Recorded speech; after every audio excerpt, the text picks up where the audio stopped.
good not morning to you, if it is not morning. If it is good morning to you, we're both in morning land at the moment then. Where are we? So chapter 23. Creakers, you know that by now. I think if you don't know that it's the Creakers and you're watching this and this is the first time you're doing that, don't go back. I think by now I might have even put the other ones in a playlist somewhere on the YouTube channel. So you can click in and watch from the very beginning. If you want, I mean, I wouldn't necessarily recommend that. I think 22 chapters of me in a row might be a bit too much. So anyway, yes, Creakers, sorry, rambling again. But it's early. Where are we? Right, sorry, story. Would you please be quiet? Norman grumbled at Ella, who was jumping up and down and yelling in excitement at seeing Lucy on the telly. Lucy's there, Norm, she's on the news, I told you so, she sang, dancing in circles. Yes, but we have to listen to what she's saying. He grabbed the remote control and turned up the volume.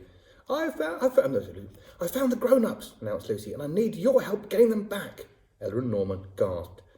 Quickly, where's that megaphone? Said Norman, searching the room, then running into the kitchen to keep looking. Triumphantly, he pulled the megaphone Lucy had confiscated out of the fridge. He ran to the street and placed the now freezing cold megaphone to his mouth and pressed the button. Children of Whiffington! His voice echoed around the houses as their little heads poked out of the windows and over fences. Lucy's on TV! Our parents have been found!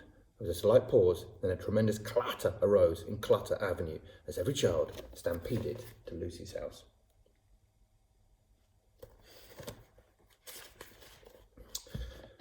They burst through her front door and gathered in front of her TV set to hear Lucy's announcement together.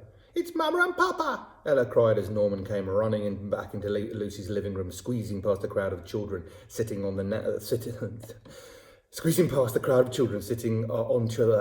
Right, go again, why not? Running back into Lucy's living room, squeezing past the crowd of children sitting on children that now filled it.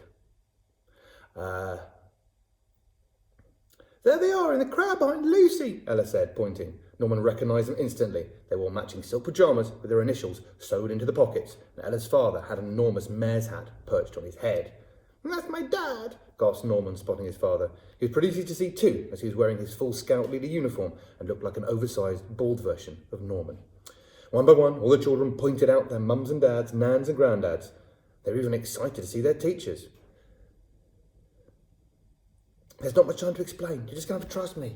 From one kid to another, I need you to do something no child wants to do, Lucy said into the microphone. Her voice rang out to the TV like a beacon of hope, like a true leader about to ask the impossible of her followers. OK, so I'll admit it. We've had fun without the grown-ups. We've stayed up late, eaten all the junk food our bodies desired, and even watched movies rated higher than PG. But it's time we faced reality. Look at the town. Look at yourself. Lucy paused, but the kids of Whiffington didn't need to look. They knew where Lucy was going with this. They knew she was right. It's a mess. Well, we're a mess. It's time to get the grown-ups back.